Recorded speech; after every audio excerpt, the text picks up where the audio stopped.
Assalamualaikum warahmatullahi ta'ala wabarakatuh. Yang mendengar salam saya dimohon untuk menjawabnya jika muslimnya. Salam petani lele, patilar pala patilar di Cianjur ya. Saya perwakilan dari kaum anak muda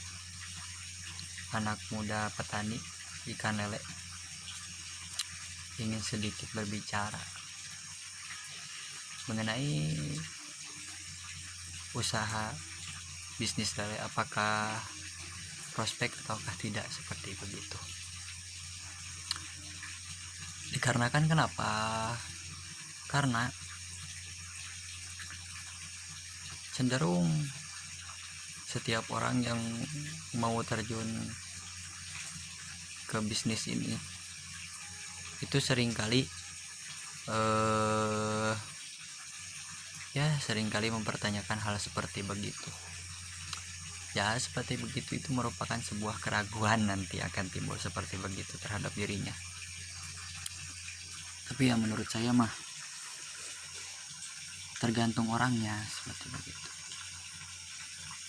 Asalkan jangan pakai nafsu, jangan pakai emosi seperti begitu. Kalau dalam bisnis ini itu harus tekun, sabar. Bang, ada yang bertanya seperti begini kepada saya. Kang, kalau bisnis lele itu pernah rugi gak sih gitu? Pasti setiap orang yang ingin belajar pasti bertanya seperti begitu, kerugiannya itu seperti apa. Ya setiap bisnis juga, ya saya nggak satu terpaku kepada bisnis lele juga ya, saya juga bercabang-cabang bisnisnya ya.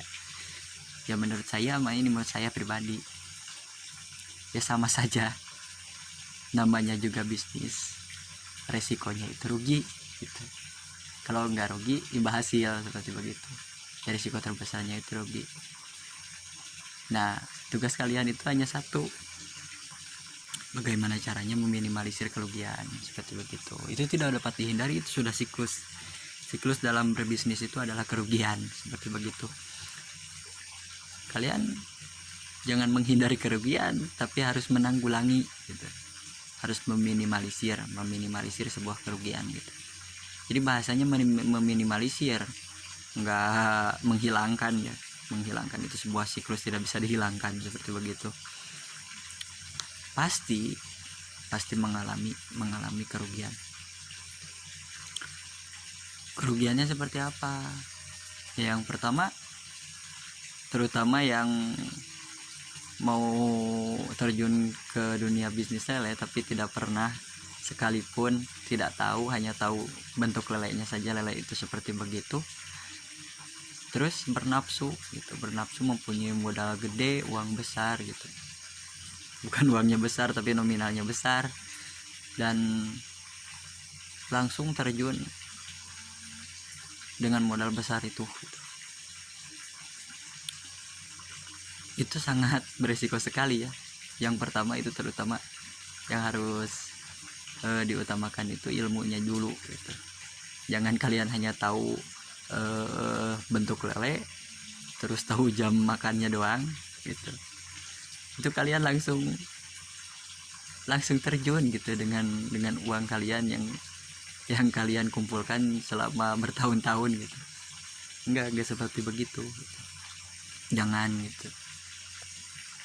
Bukannya saya pesimis gitu, tapi jika kalian tidak mempunyai ilmunya itu yang harus diperhatikan itu banyak, bukan hanya cara mengurusnya itu, bukan, tapi banyak gitu, bagaimana mekanisme keuntungannya gitu, manajemen keuangannya gitu. Kalian harus belajar manajemen dulu gitu kan. Kalian yang utama harus belajar cara pengurusan airnya dulu gitu. Banyak yang harus kalian pelajari yang khususnya sebagai pemula gitu ya. Saya juga itu pengalaman saya sendiri gitu. Saya ngomong gitu, gak, istilahnya bukan opini, tapi itu hasil dari ya hipotesa yang saya kumpulkan gitu, pertanyaan dari diri saya sendiri. yang saya kumpulkan, ya saya langsung eksperimen dengan hasilnya seperti begitu. Ya sebetulnya mah ilmu itu didapatkan bukan dari buku. Ilmu lele itu nggak didapatkan dari buku, itu ilmu bisnis itu.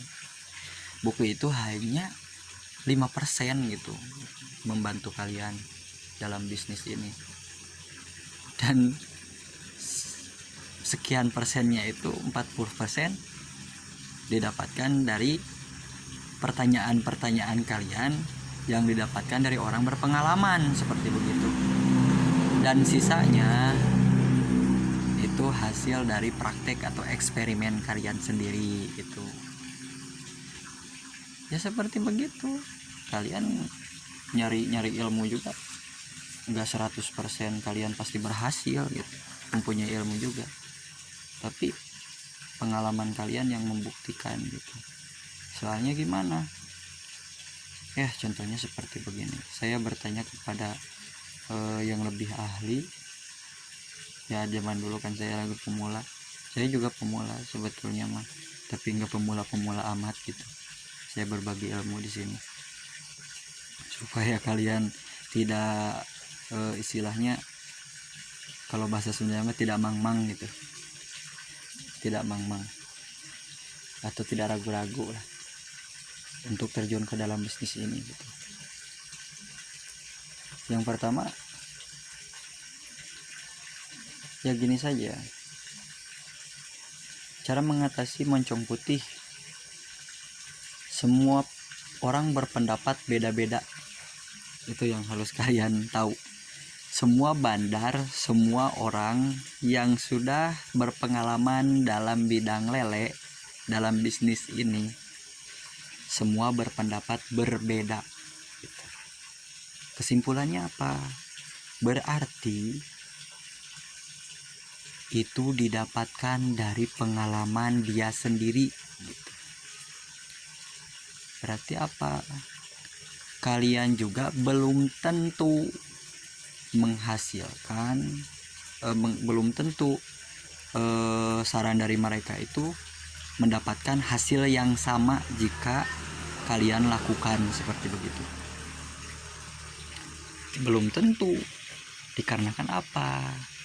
Dikarenakan tangan kita berbeda, otak kita berbeda, pemikiran kita berbeda, tingkah laku kita berbeda. Seperti begitu. Itu akan didapatkan sendiri oleh kalian dari pengalaman kalian sendiri, dari kegagalan kalian sendiri. Nih, yang pertama, jika kalian gagal, jangan istilahnya jangan berhenti selama kegagalan itu masih terhitung oleh kalian.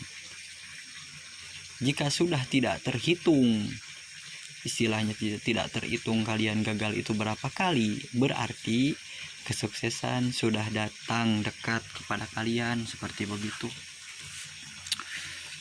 Ya, ini mah kita ngobrol saja ya. Ini mah kita ngeplog saja gitu ya.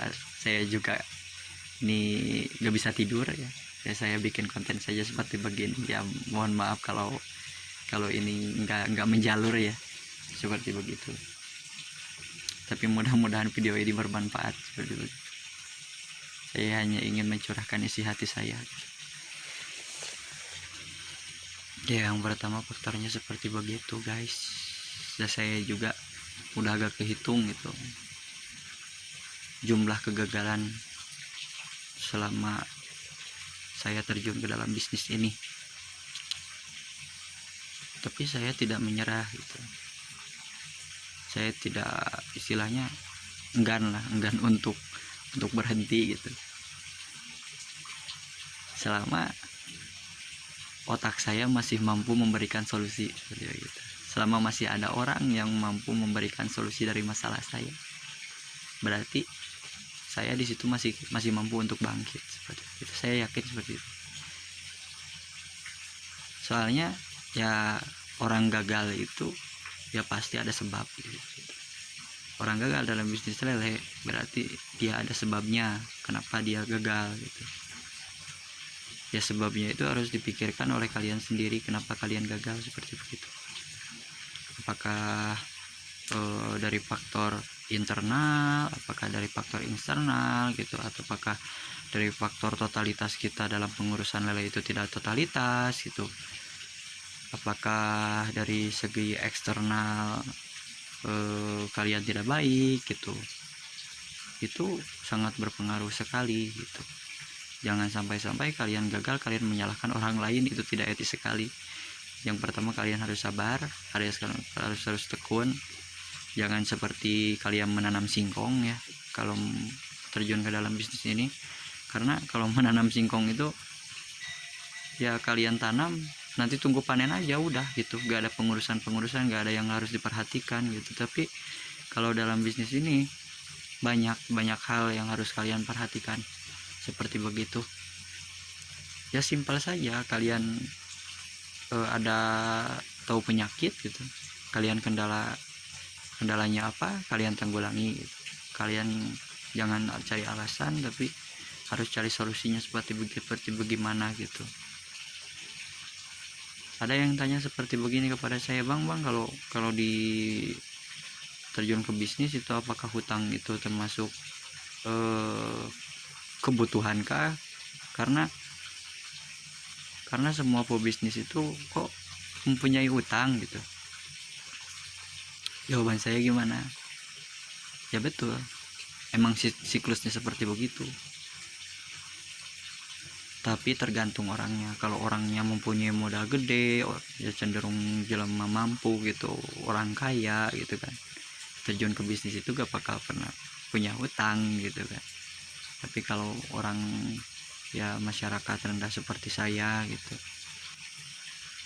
mau terjun ke bisnis pasti kita kekurangan, yaitu kendalanya itu yang pertama modal seperti begitu. Yang pertama gimana? Solusi yang pertama, kalian cari penusukan modal, yaitu investor. Yang kedua, kalian cari modal dari sebuah pinjaman gitu, asalkan jangan pinjaman online seperti begitu. Yang pertama begitu, jangan pinjaman online. Jangan sekali-kali kalian mau usaha, kalian minjem ke pinjaman online, itu sangat tidak disarankan sekali seperti begitu. Kalau mau kalian pinjam ke teman kalian gitu, kalian pinjam ke tetangga gitu kan, buat modal pertama itu. Dan kan kalau kalian mengalami kegagalan, ya pasti kan bangkrut. Untuk memulai lagi kalian butuh modal lagi seperti begitu. Berarti kalian harus apalagi cari modal lagi, yang mau dari investor kah, atau mau dari tetangga gitu kan, minjem uang. Itu udah siklusnya seperti begitu gitu kan kalau dari bisnis. Tapi ya mau gimana lagi, emang siklus bisnis gitu seperti begitu, itu resikonya ya. Kalau kalian tidak mau mengambil resiko, ya silahkan saya kerja kepada orang lain gitu kan. Ya resikonya kerja kepada orang lain juga resikonya gitu, kalian mendapatkan sebuah tekanan gitu kan, kalian tidak bebas gitu kan, kalian mau tidur aja susah gitu kan. Tapi ada hikmahnya kalian terjun ke bisnis gitu kan. Yang pertama, banyak lah hikmahnya, manfaatnya itu banyak sekali, kalian hidup bebas gitu kan. Yang paling utama itu kalian akan diuji mental kalian. Mental seperti apa? Mental manager, mental owner. Karena kita di sini menjadi bosnya seperti begitu. Nggak ada istilah kita dituntut untuk begini, tidak ada gitu kan. Kita bosnya, kita ownernya gitu. Manajernya juga kita sendiri gitu kan. Seperti begitu enaknya. Ya kalau kalian tidak mau ambil resiko, ya udah kerja aja sama perusahaan gitu kan, menjadi karyawan selamanya gitu kan. Emang tidak salah, saya tidak pernah menyalahkan karyawan gitu. Tapi jadi karyawan itu capek guys, capek sekali, apalagi kita kerja di bawah tekanan gitu. di bawah tekanan sekali. Kalau kita kerja salah, kita dimarahi gitu. Ya saya tidak menyalahkan gitu kan. Kita sama-sama di sini kerja gitu. Kita sama-sama kerja, tapi bedanya seperti itu kalau berbisnis. Akan tetapi kalau kalian tidak mau ambil resiko seperti begitu, ya kalau tidak mau ambil resiko ya silahkan saja gitu kan. Mundur dari usaha bisnis ini kalau kalian nggak mau ambil resiko. Tapi kalau begitu bang, bisnis ini tidak prospek gitu kan, tidak prospek. Pertanyaannya begini, mengapa gitu kan masih ada petani lele yang sudah berpuluh-puluh tahun masih bertahan? Berarti apa kesimpulannya? Berarti bisnis ini prospek, seperti begitu. Prospek sekali gitu kan. Cukup jawaban seperti begitu saja.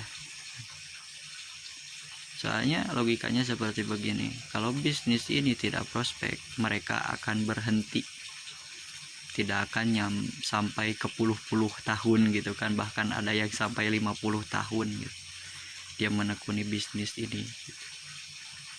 Kenapa kita tidak gitu kan? Kalau kita gagal berarti masih banyak kekurangan dalam diri kita, seperti begitu. Yang utama kita harus tetap semangat, harus tetap sabar gitu. Yang utama itu sabar, harus sabar. Dan yang utama lagi itu harus kuat dalam perkara modal gitu. Kita harus kuat dalam perkara seperti modal gitu. Soalnya kalau kita tidak pintar-pintar mencari modal, itu ya jangan berharap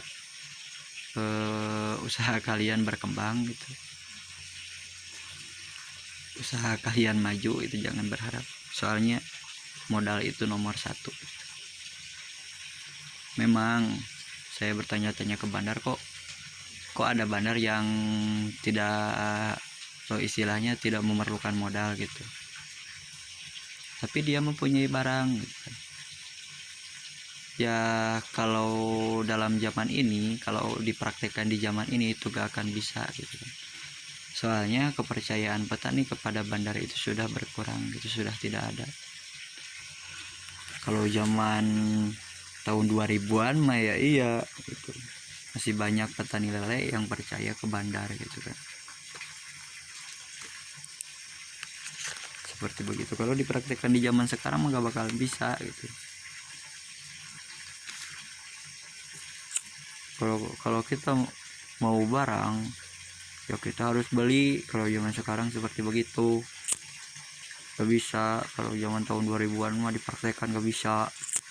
Cuman modal kita punya channel aja itu udah kita udah punya untung gitu. Kalau zaman sekarang nggak bisa, kita harus jual beli gitu.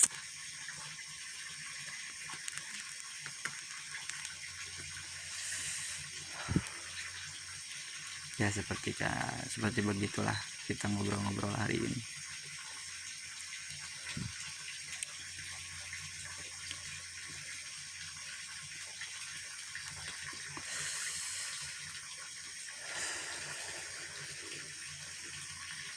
Pasti banyak perjalanan seorang pengusaha lele bisa sukses gitu.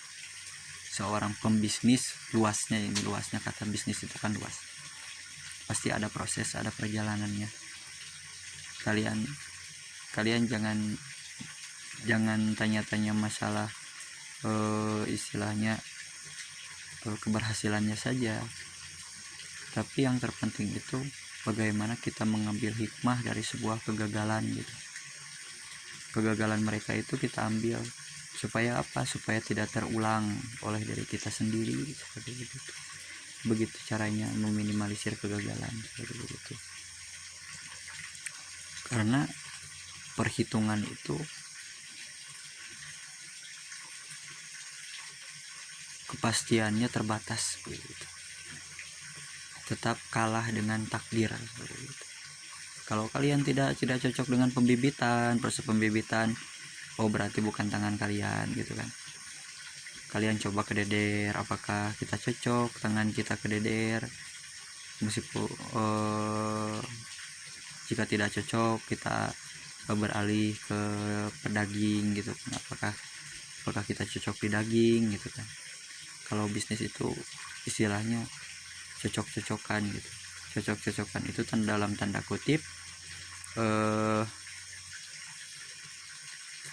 jika kita mengalami kegagalan tidak terhitung gitu, otak kita tidak mampu memberikan solusi dan orang lain tidak mampu memberikan solusi, berarti itu bukan jalan bisnis kita,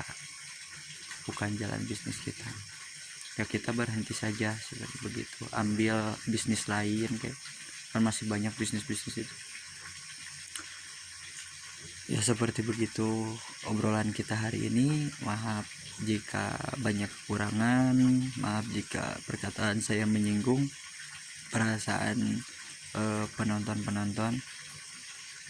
Ya saya keadaannya emang begini, emang ala kadarnya saya seperti begini. Allahul muwaffiq ila aqwamit thoriq.